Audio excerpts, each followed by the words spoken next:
Beritakanlah firman, siap sedialah baik atau tidak baik waktunya. Shalom, puji Tuhan, oleh berkat kemurahan Tuhan saja kita boleh berjumpa lagi dalam renungan harian di hari ini. Mendengar firman itu suatu yang harus diprioritaskan dalam hidup kita, karena firman Tuhan itu bermanfaat bagi pertumbuhan iman, tapi juga pertumbuhan rohani kita. Mengawalinya, mari kita berdoa. Kami bersyukur dan memuji nama-Mu ya Allah di hari ini karena perkenanan Tuhan. Engkau beri kami waktu dan kesempatan kembali untuk kami akan mendengarkan sebagian dari firman-Mu. Roh-Mu yang kudus, tolonglah kami, urapilah dan berkatilah kami dengan kebenaran firman-Mu di hari ini. Dalam nama Tuhan Yesus Kristus kami berdoa. Amin. Nats firman Allah yang menjadi renungan kita bersama di hari ini saya ambil dari Injil Matius pasalnya yang ke-16 ayat 21 sampai dengan ayatnya yang ke-28.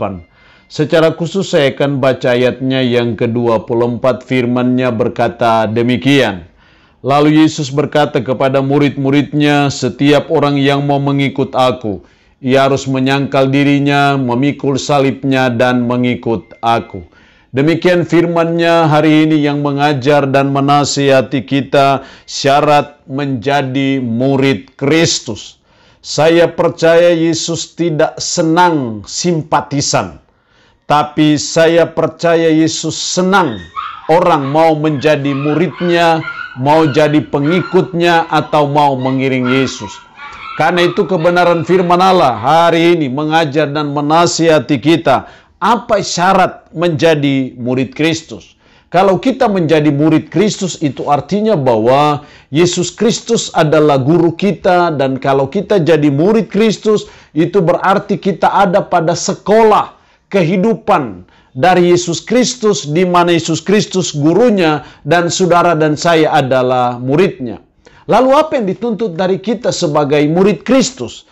Jelas sekali dalam ayat 24 tadi, lalu Yesus berkata kepada murid-muridnya, setiap orang yang mau mengikut aku, ia harus menyangkal dirinya. Jadi hal yang pertama kalau kita mau menjadi murid Kristus, ada dalam sekolah kehidupan dari Yesus Kristus, maka yang pertama kita harus menyangkal diri. Menyangkal diri artinya bahwa kita menolak keinginan-keinginan diri kita, menolak hawa nafsu kita, dan kita belajar mengikuti apa yang maunya Kristus, apa yang dipikirkan Kristus, apa yang dipikirkan oleh Allah, itu yang harus kita lakukan. Ini dikatakan oleh Yesus ketika Yesus berkata bahwa dia akan menanggung banyak penderitaan dan dia akan ditangkap. Kemudian Petrus menarik Yesus ke samping dan menegur dia, katanya, Tuhan, kiranya Allah menjauhkan hal itu. Hal itu sekali-kali tak akan menimpa engkau. Maka Yesus berpaling dan berkata kepada Petrus, enyalah engkau iblis, suatu batu sandungan bagiku, sebab engkau bukan memikirkan apa yang dipikirkan Allah, melainkan apa yang dipikirkan manusia. Jadi kalau kita mau mengikut Yesus, mau menjadi murid Kristus, ada di sekolah kehidupan Yesus Kristus, maka kita harus belajar menyangkal diri. Lain kali kita malas untuk datang sembahyang, datang ibadah. Tapi karena itu suatu kewajiban, maka kita harus sangkal kemalasan itu. Dan demi mengikuti kurikulum standar dari Yesus Kristus, maka tidak bisa tidak. Kita harus menyangkal diri kita supaya kita memenuhi syarat menjadi murid Kristus. Yang kedua, setiap orang yang mau mengikut aku, ia harus menyangkal dirinya, memikul salibnya. Yang kedua, syarat menjadi murid Kristus, syarat mengikuti sekolah kehidupan Yesus Kristus. Yang kedua, harus mau memikul salib. Harus mau menerima tanggung jawab dan harus mau bertanggung jawab. Ketika kita jadi murid Kristus, ketika kita diberikan pekerjaan rumah, maka kita harus laksanakan pekerjaan rumah itu. Kalau kita diberi tugas melakukan sesuatu, kita harus melaksanakan tugas itu. Karena apa? Kita mau bertanggung jawab. Sesungguhnya memikul salib itu sama juga dengan artinya kita menerima beban, menerima tugas dan tanggung jawab yang harus saudara dan saya buat, yang harus saudara dan saya lakukan sebagai murid Kristus yang ada pada sekolah kehidupan Yesus Kristus. Jadi kita tidak bisa sebagai murid Kristus kita diberi tanggung jawab untuk mengerjakan tugas dan kita tidak mengerjakannya. Kita tidak bisa kalau kita diberikan tanggung jawab terus kita tidak mau melaksanakan tanggung jawab itu. Itu namanya murid yang tidak baik. Tapi murid Kristus yang baik, yang dituntut dari kita harus mau memikul salib, harus mau menerima tanggung jawab, harus mau berkorban waktu, tenaga, pikiran kita demi menyenangkan sang guru kita namanya Yesus Kristus. Kita harus mau memikul salib. Maka kita memenuhi syarat menjadi murid Kristus. Yang ketiga, mau menyangkal dirinya memikul salibnya dan mengikut aku.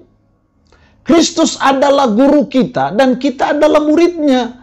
Makanya apa yang dia ajarkan kita belajar untuk berusaha memahaminya. Apa yang dia contohkan, apa yang dia teladankan harus kita belajar mencontohinya. Jadi hal yang ketiga kita harus mau mengikut Yesus. Apa yang Yesus mau kita harus ikut apa yang dia mau. Bukan apa yang kita mau. Itulah syarat yang Yesus tuntut bagi kita. Kalau kita mau menjadi murid Kristus yang baik, yang ada pada sekolah kehidupan Yesus, kita harus mengikut Yesus. Mengikut Yesus artinya bahwa mengikuti apa yang dia mau. Dalam dunia pendidikan seringkali dikenal guru kencing berdiri, murid kencing berlari. Artinya apa? Sebagai guru seringkali kita tidak memberikan contoh teladan yang baik dalam hidup kita. Tapi saya percaya Yesus Kristus yang adalah guru agung kita. Dia bukan hanya sekadar mengajar saja, tapi juga memberikan contoh teladan dalam menjalani kehidupan. Dan yang dituntut dari kita adalah mari kita mengikut Yesus. Mari kita mencontohi, meneladani apa yang diajarkan oleh Yesus, apa yang dilakukan oleh Yesus. Perlu kita contohi dan teladani supaya kita bisa menjadi serupa dengan Yesus Kristus. Kalau hal itu yang terbaik, yang terjadi, maka kita dikategorikan sebagai murid Kristus yang baik dan dia mau supaya kita jadi murid Kristus yang baik. Allah yang punya firman ini memberkati kita dengan firman-Nya hari ini. Amin. Mari kita berdoa. Puji syukur untuk kebenaran firman-Mu hari ini yang mengajar dan menasihati kami syarat menjadi murid Kristus. Kami ada pada sekolah kehidupan Yesus Kristus. Karena itu ajarlah kami supaya kami mau menyangkal diri, mau memikul salib, dan mau mengikut Yesus. Roh-Mu yang kudus tanamkan dan meteraikan firman dalam hati dan pikiran kami. Dan sanggupkanlah kami untuk bisa memperlakukan firman ini dalam hidup kami sehari-hari. Mohon berkat-Mu bagi umat-Mu yang mendengarkan renungan harian di hari ini. Diberkatilah mereka ya Allah dengan berkat-berkat-Mu, baik berkat jasmani maupun rohani. Yang sakit dalam nama Yesus, Tuhan lawat, jamah dan sembuhkan dari sakit penyakit yang diderita. Terpuji-pujilah nama-Mu Tuhan. Dalam nama Tuhan Yesus Kristus kami berdoa. Amin. Shalom. Tuhan Yesus memberkati kita dengan firman-Nya di hari ini.